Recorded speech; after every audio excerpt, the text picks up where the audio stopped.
Rollwert 5D 40 дюймів. Обігрів з двома режимами потужності низьким та високим.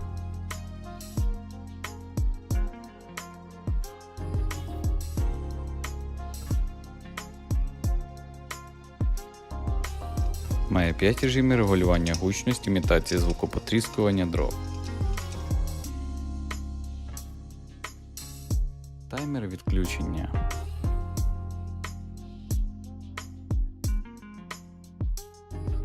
А також зеркальну задню стінку та реалістичний муляж дров з ефектом тління.